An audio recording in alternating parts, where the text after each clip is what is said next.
Hey y'all, today I'm going to show you just how easy it is to make your own butter. Now today I'm going to be using my KitchenAid, however you can use hand beaters if that is what you have. I have taken the bowl and I have put this in the refrigerator, and I've also put the whisk attachment in the fridge. We're going to take some heavy cream straight from the farm, okay, somebody's farm. And you want the heavy cream to be at least 40% fat if you can. Now this one is anywhere from 36% to 40% fat. The bowl being chilled just helps the butter making process move along. This is 4 cups of heavy cream. And then I am going to start whisking it.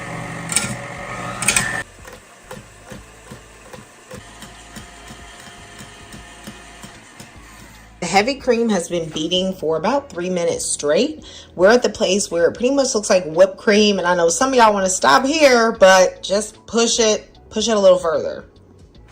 Let me know in the comments if you have ever made butter before, especially if you grew up on a farm or just had your own cow. Did you ever make butter at home? I feel like it tastes so fresh. Okay, I'm going to go in again and wipe down the sides. As you can see now, it has begun to break. It's not fully there, but we're almost there. It's like becoming very curdly looking. Also, you may be able to see that the color is a bit more yellow. This is a pro tip, y'all. When it gets to this stage, you need to slow the beater down because very soon it's going to separate into butter and buttermilk. And if you do not, it is going to splash all over your kitchen.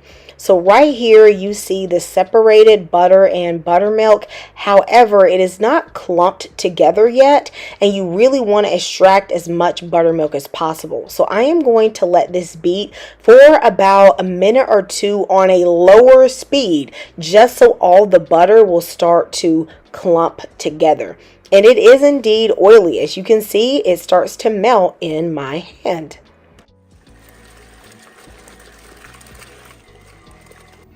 You see how now it's clumped together on the beater? That's what you want, okay? When your beater, wants to like slosh buttermilk around, that's when you know you're good to go. I have washed my hands, and I'm gonna go in here and get this butter out.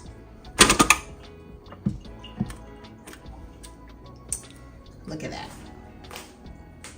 I actually washed my hands with cold water. You want everything to be as cold as possible.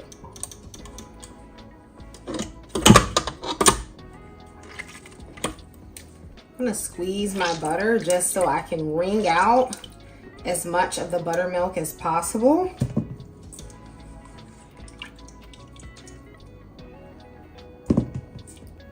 You don't throw this away, guys. You jar this up and you cook some biscuits with it. All right, this is good old buttermilk. I have a little strainer in a bowl, and I'm going to strain out the buttermilk. Those little solids are butter. I'll just wash those and, eat those as well. And then we can bottle up this buttermilk. My mom said that when she was a child, her grandmother would make her drink the fresh buttermilk after churning butter. Now, she would chill it and then they'd have a glass for breakfast. Did y'all grandparents ever do that? My mom says she could not stand it, but apparently my grandmother loved drinking buttermilk. This is very cold water. First, I'm just going to rinse the butter. I'm going to dump this water out.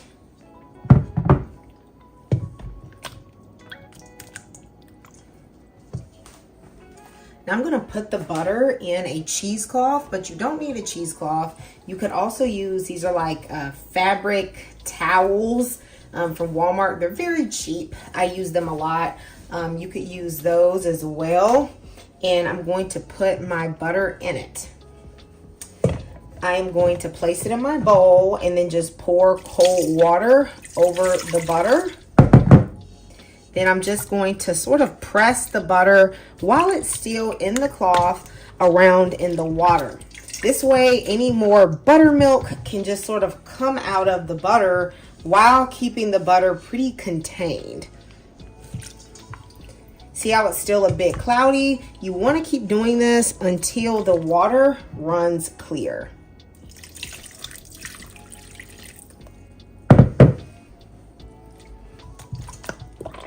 If at any point your butter ever gets a little too soft to handle, all you need to do is just pop it in the freezer for like a minute or two, and that will chill it.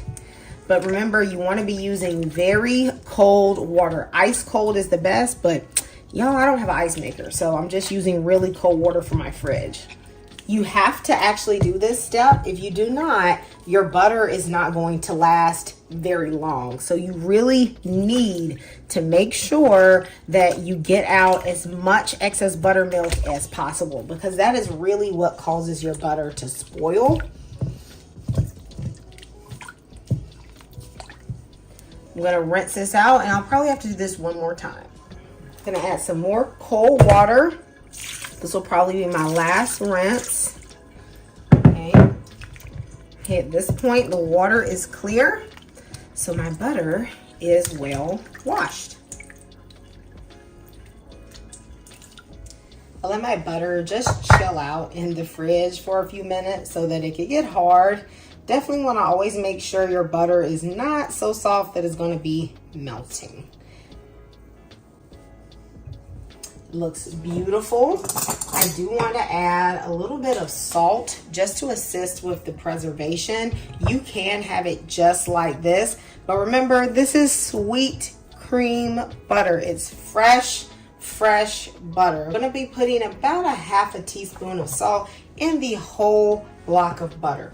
You can do this with your hands. I'm going to start trying to do it just very quickly, and then I'm sure I'll move over to a spoon. Of course, you don't want to let your body heat melt the butter either. So I'm just going to try to do this really quick. At this point, you can infuse the butter with herbs or garlic or, you know, any sort of flavoring you want. Those things are really excellent with homemade butter.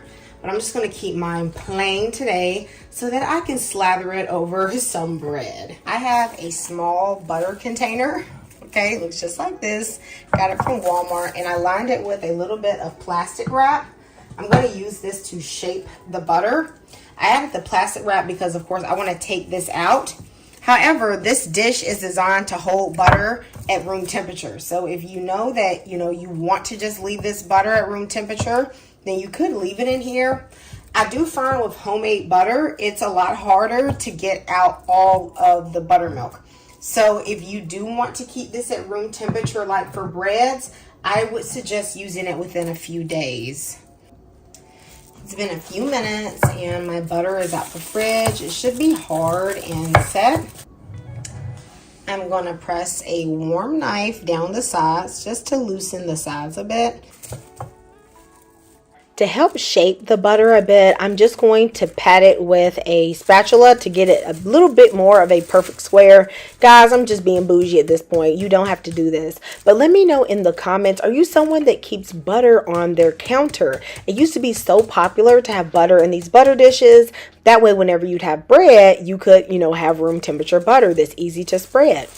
So this amount of heavy cream, I had 4 cups, got me about 12.5 ounces of butter. You, of course, will get more butter if you have a heavy cream with a higher fat percentage. But y'all, I just could not find it. But it did not matter. This butter was so delicious and fresh tasting on bread. Please let me know in the comments if you are going to try it. And when you do, let me know how much you love it. Goodbye and God bless.